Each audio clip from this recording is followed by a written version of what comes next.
फरीसी लोग ने देखा कि लोग उसके पीछे जा रहे हैं।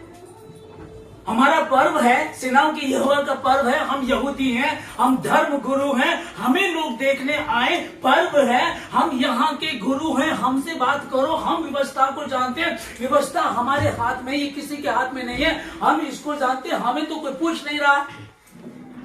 लेकिन लोग यीशु मसीह को देखने आ रहे, वो आपस में बात करने, देखो तुमसे तो कुछ बन नहीं पड़ता है, और सारा संसार उसके पीछे हो लेता है। और यही बात आई थी यहाँ भी, इस जगह में भी अभी हाल में कुछ समय आई थी, जिसमें एक पर्चा लगाया गया था कि जो सट्टा लगाते हैं, जो जुआ खेलते हैं, जो दारू बेचते हैं और जो यीशु मसीह का प्रचार करते हैं, उन सबों को बंद कर देना चाहिए। यीशु मसीह की श्रेणी कहां डाली गई है, कहां आया? जुआ, सट्टा, शराब, व्यभिचार में। और आखिरी में लाइन क्या थी? जो यीशु मसीह का प्रचार करते हैं। कारण क्या था?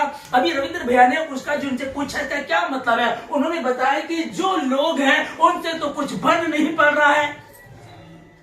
मेरा कोई विशेष कोई दुश्मन नहीं है, और यीशु मसीह का भी कोई दुश्मन नहीं था। हमारा दुश्मन सिर्फ एक है, और वो है शैतान। हम किसी के विरोध में नहीं है, हम सिर्फ शैतान के विरोध में। और यीशु मसीह दुनिया में आकर के कहता है कि हिस्सा परिश्रम करने वाले और बहुत से दबे हुए लोग मेरे पास, मैं तुम्हें विश्राम दूंगा। वो विश्राम देने के लिए आया। और इसी पवित्र शास्त्र बाइबल में हमने पढ़ा कि उसने एक गधी का बच्चा लिया, जिस पर अब तक कोई नहीं बैठा था, उस पर बैठ करके वो सवारी लेकर के आता है। और लोग कहने लगे, देखो यरूशलेम धन्य है वो जो परमेश्वर के नाम से आता है।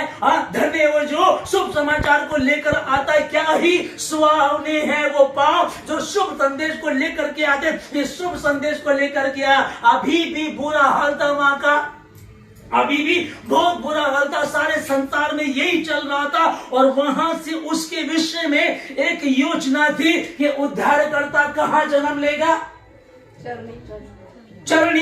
चरनी में आएगा। वो कहां होगा? यरूशलेम में होगा। यरूशलेम में क्यों आया? क्यों यरूशलेम ही दिया गया? क्या कारण था उसका? क्योंकि कोई भी चीज है वो सेंटर में होगी तो दुनिया के सब लोग वहां पहुंच सकते हैं। और अगर आप विश्व का मानचित्र देखेंगे, नक्शा देखेंगे, तो नक्शे में आपको बीच में यरूशलेम मिलेगा। हालेलुया।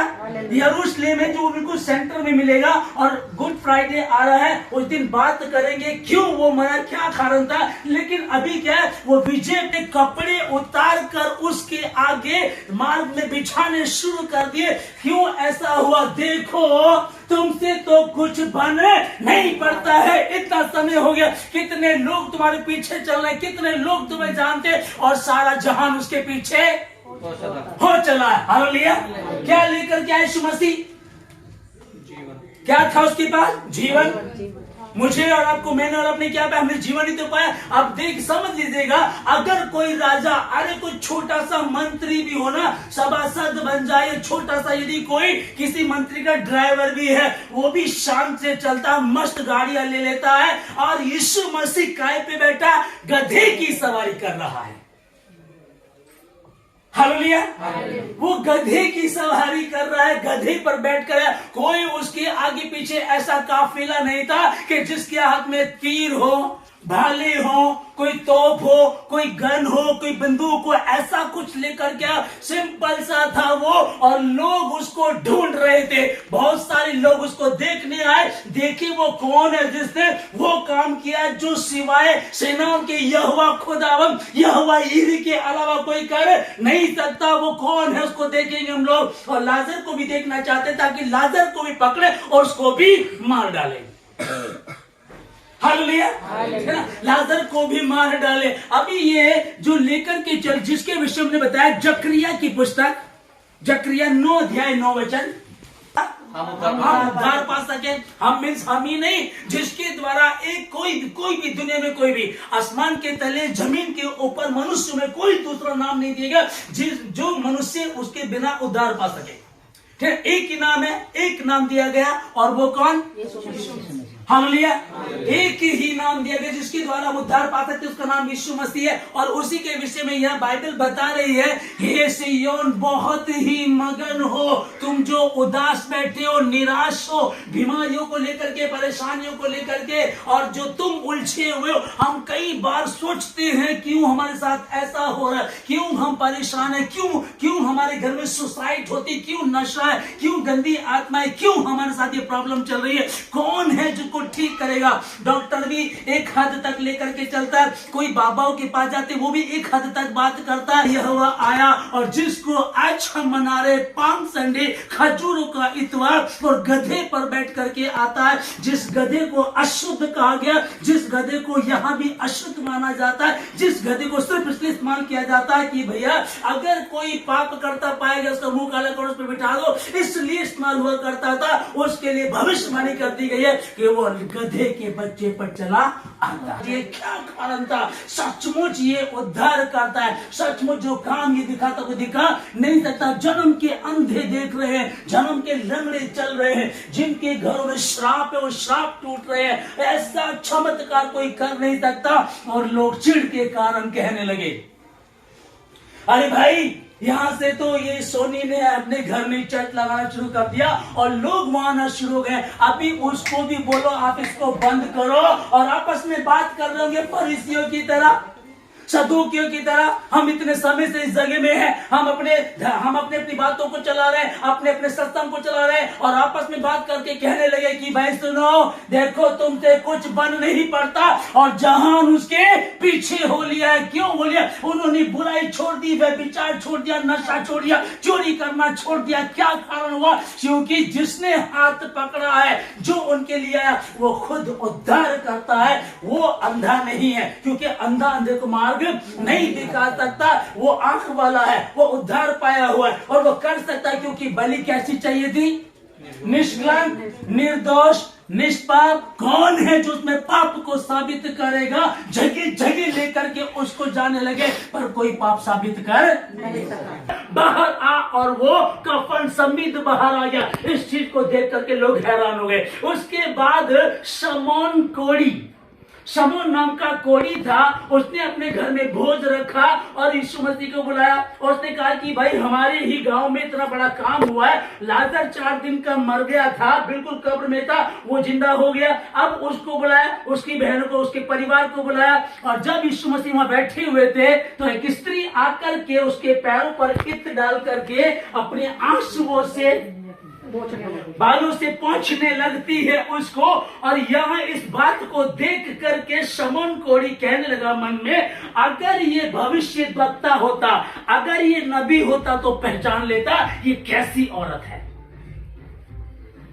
खुद कोढ़ी था, अब नहीं है, पर शमौन कोढ़ी इस पे लिखा था ना। तो जब यीशु मसीह ने मन में सुन, परमेश्वर जानने वाला मन होगा, परमेश्वर ने कहा तो नहीं है, पर सोच रहा होगा कि तू जो इस पर इल्जाम लगा रहा है, पहले तो अपनी औकात तो देख ले, अपने गिरेबान में धर ले। तू कोढ़ी था, तू फरीसी है, अमीर है, व्यवस्था को जानने वाला है, तुझे सब कुछ पता है, लेकिन जिस दिन तुझे कोढ़ हो गया उसी दिन तेरी पत्नी ने तुझे छोड़ दिया, तेरे माँ ने, बाप ने, बच्चों ने, सब ने छोड़ दिया। छोड़ने का कारण था, अगर नहीं छोड़ेंगे तो ये कोढ़ इनको लग जाएगा। अब जिसको भी कोढ़ है पुराने नियम में लिखा है कि उसका समाज बिल्कुल अलग हो जाता है, उनको बिल्कुल जंगल में रख दो, अलग रख दो, वो किसी से न मिले, कोई उनसे ना मिले। अब कितना भी अमीर था ये कोढ़ी था और इसका समाज अलग था। अब इस बात को ये कह रहा है कि अगर ये नबी होता, अगर ये भविष्य वक्ता होता तो पहचान लेता ये औरत कौन है। यीशु मसीह ने कहा कि तू तो धर धर के ठोकरे खा रहा था, तू कोढ़ी था, कोई तेरे से बात नहीं करना चाहता था, तुझे अपना ऊपर का होठ ऐसे करके बोलता था। तो अगर कोई दिख गया, नपाक, मेरे पास कोई ना हो, मैं कोढ़ी हूं, मेरे नजदीक मत आओ, कोई तेरे पास नहीं आता था। और एक दिन यीशु मसीह आया और यीशु मसीह ने कहा कि जा, तू अपने कोढ़ से शुद्ध हुआ। और आज तू उस पर इल्जाम लगा रहा है जिसको उस उद्धार करता यीशु मसीह ने चलना ही देखे। वो कहता है कि अब तू जो कह रहा है कि अगर ये नबी होता तो पहचान लेता कि ये कौन है। अगर तू भविष्य वक्ता हो तो पहचान लेता है कौन है, तो फिर ठीक सुन ले। अब के बाद जहां जहां पवित्र शास्त्र बाइबल की बातें की जाएंगी, जिक्र किया जाएगा, इस औरत का नाम आएगा और इसके बगैर पवित्र शास्त्र बाइबल का शुभ समाचार इंजील को बयान किया नहीं जाएगा। और ये ऐलान कर दिया यीशु मसीह ने। अब देखिएगा वो पापियों से प्रेम करने वाला यीशु मसीह क्यों आया। हालेलुया। तब ये लोग कहने लगे तुमसे तो कुछ बन नहीं पड़ता, देखो जहान उसके पीछे हुआ जाता है, कुछ करो, कुछ करो। वो दो लोग दौड़ रहे हैं, देखो वो आगे दौड़ा चला, देखो वो आगे दौड़ा चला जा रहा है। अब इनसे तेज तो दौड़ा नहीं जा रहा है, ये टांग अड़ा करके गिरा जाते। ऐसे चमत्कार तो हम नहीं कर सकते। अरे वो विश्वासी लोग प्रार्थना करते हैं, क्योंकि मरकुस की पुस्तक में लिख दिया था यीशु मसीह ने, कोई बिशप, कोई पॉपजान, कोई एल्डर, कोई पास्टर ही प्रार्थना करेगा। ऐसा नहीं लिखा है कि जो विश्वास करेगा और बपतिस्मा लेगा उसी का उद्धार होगा। और विश्वास करने वाले में चिन्ह पाए जाएंगे, वह मेरे नाम से दुष्ट आत्माओं को निकालेंगे, बीमार ऊपर हाथ रखेंगे वो चंगे हो जाएंगे। ऐसा उसने परमेश्वर एक एक व्यक्ति के लिए कह दिया। देखो तुमसे कुछ बन नहीं पड़ता, जहां उसके पीछे हुआ चला है। Hallelujah, hallelujah. और जब उसके पीछे हुआ चला तो उसी का नाम है विजय प्रवेश। हालेलुया। और वो आया, वो गधी के बच्चे पर चला आता है और लोग होसाना होसाना के नारे लगा रहे हैं। कुछ कहने लगे फरीसी सदूकी, हे गुरु इनको बोली शांत हो जाए, इनको बोलिए बहुत बोलती है, इसको बोलिए बहुत बोलता है। ये जब से इनको 8-9 साल प्रभु में हो गए, इन्होंने तो बस यीशु यीशु हालेलुया हालेलुया करते, इनको बोल शांत हो जाए।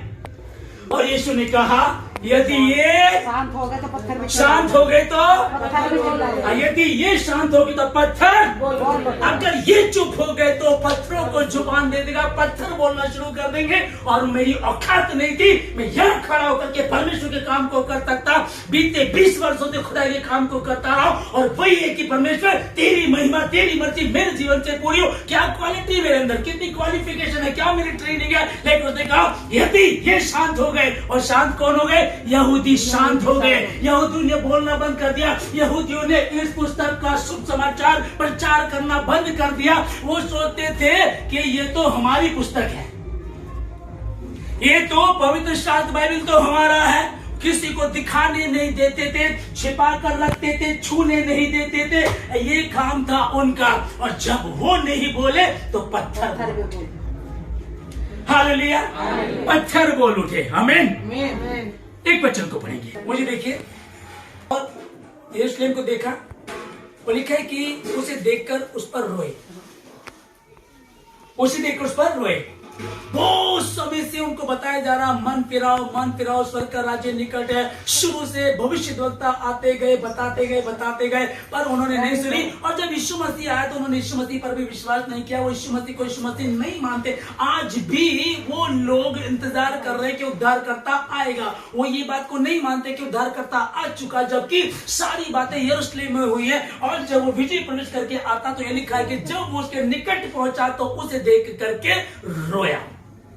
और उसने कहा कि क्या ही भला होता आज के दिन, क्या ही भला था। हाँ, मैं तुझ ही से मैं बात कर रहा हूं, मैं तुझे ही कह रहा हूं, क्या ही भला होता यदि आज यदि तू मन फिराती।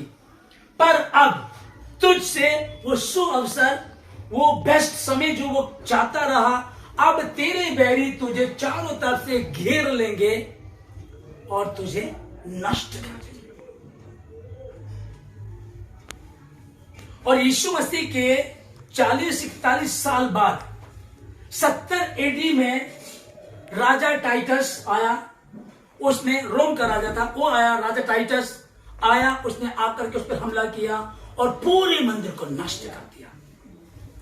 जैसे हमारे भारत देश को कहते हैं कि पहले कहते थे कि सोने की चिड़िया, उसी प्रकार से वहां का ये था कि इनके पास बहुत धन है, और ये जो मंदिर है यरूशलेम में, उसकी बुनियाद में भी बहुत बहुत खजाना है, बहुत जवाहरात उसमें भरे पड़े हैं। तो उसके जब विरोधी आए तो उन्होंने दीवारें तोड़ दी और उसको अंदर तक के खोद दिया, उसकी बुनियाद तक भी उखेड़ डाली।